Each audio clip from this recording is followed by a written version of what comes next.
on 9/11, I went to work as a normal day.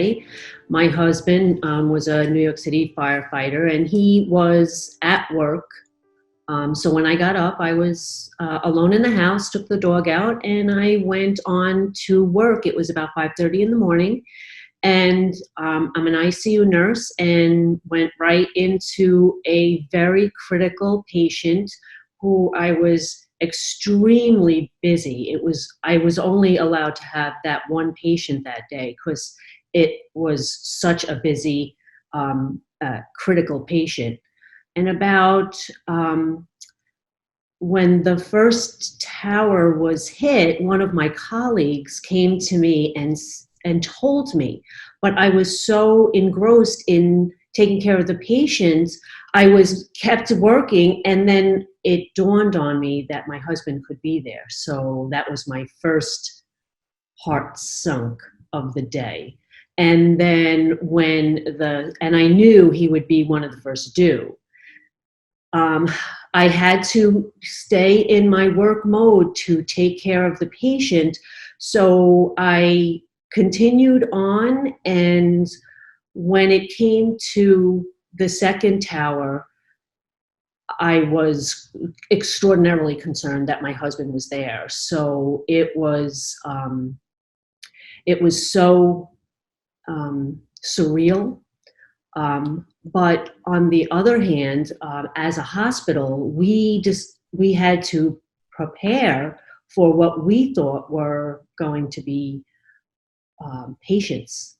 So we were doing a lot of manipulating in our unit to try to figure out how we can assist, because we knew we were going to get transfers in.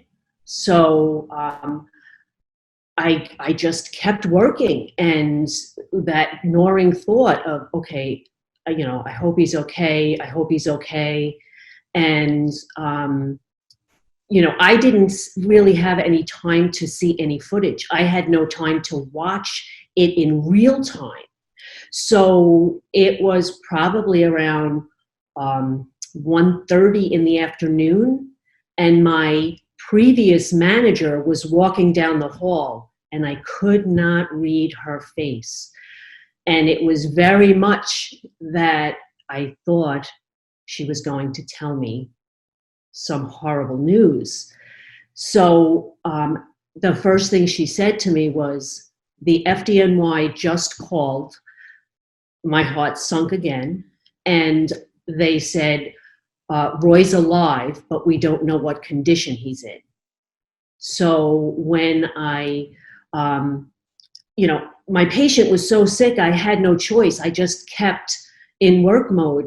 And it wasn't till about 3:30 that my in-laws called me and told me they had spoken to him, because as everyone knows, that day we couldn't connect because of the phone systems. So even though we would try, we weren't connecting. So it was about 3:30, and that's when I really knew he was alive and not severely injured. So the next, he did not come home that night. I went home, but because I worked in ICU and I had trauma experience, I went down the next day to help. So I went down, crossed the George Washington Bridge. They weren't letting anybody in, except I was very determined and I wanted to be there. Unfortunately, I worked at a MASH unit that was right by the Millennial Hotel. We did not see any survivors of the, no survivors of the collapse, but we did take care of some of the injuries that the firefighters and police officers and rescue workers and to be honest with you, I think I did more mental health support that day than any other, but it really was a very surreal situation, because Roy was on the pile working, and I knew the dangers, and he knew the dangers of me being down there. So we were communicating by phone when we could, and both of us were wanting to be there because that's just what rescue workers and healthcare providers do. It was, there's a lot of the day that I truly blocked out of that day because I really was so focused on taking care of the patient, because that was my priority, even though, because I knew I had no control over what was going to happen. And I also knew that I knew so many firefighters, childhood, friends and family. So I just, I mean, when my husband went to his 25th memorial service, I just said, yeah, you can't. It's just, to know 10 people that have perished from that day that you actually knew, and then the peripheral damage and heartache. Sadly, as we know, the community knows 9/11 didn't end on 9/11, and it certainly didn't in your family. No, it did not. Sadly, Roy was in the dust cloud. He literally just got out of the building, and he subsequently was diagnosed with multiple myeloma and fought for 5 years, but he succumbed to a very painful death, I have to say. And when was that? He died in, interestingly enough, 1/9/11. That was his, yes. Oof. And you told me that one of the most difficult things, besides the physical illness, was the PTSD that everyone who was down there suffered, but of course the FDNY and the NYPD and the EMS particularly so. And Roy was a very strong and imposing person. He was, the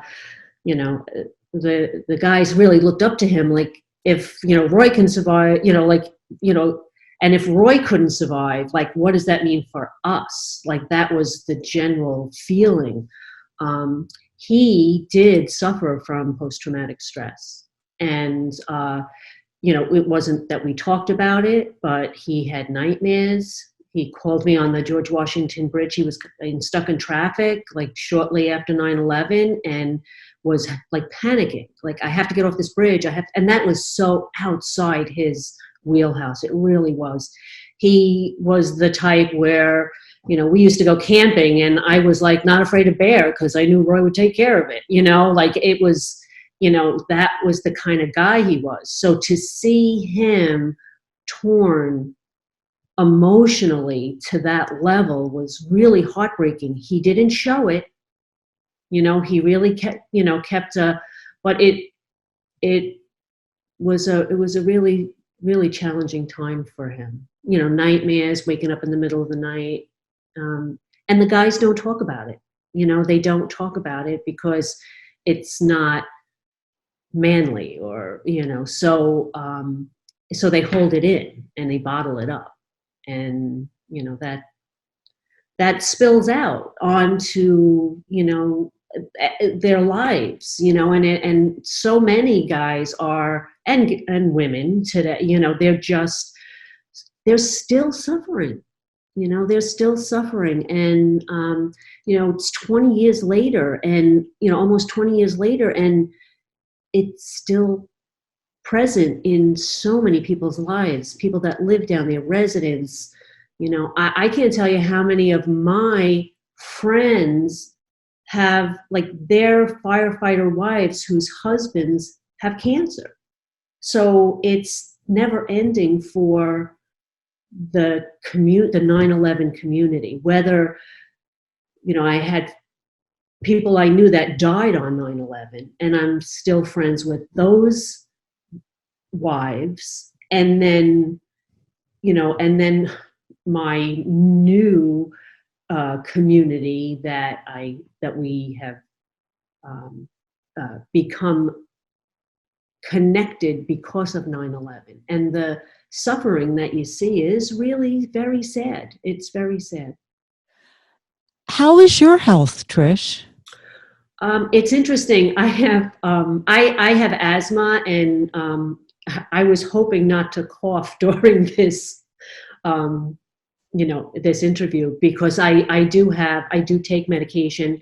I do have to admit I'm followed by my own physician, but I probably should be part of the World Trade Center because I'm a statistic. Intellectually I know that. So that is, but I definitely have physical after effects. I'm so sorry. Is there anything else you want to add? No, I think that I just want to reach out to the 9/11 community and just, we're in this situation together. And if anyone is out there and is not connected and was touched by 9/11, please reach out, because there's so many resources, and you can't do this alone, and you do need to talk about it. And even if you were there and you are still healthy, God forbid you get sick in the future, there are things you need to do now to prove you were there, because the Victim Compensation Fund is in place for 70 years, and you can get free health care for life with the World Trade Center Health Program. There are 400,000 people in this community, and most have not registered. It's important. Thank you so much, Trish. Thank you, Shelli, for all you do.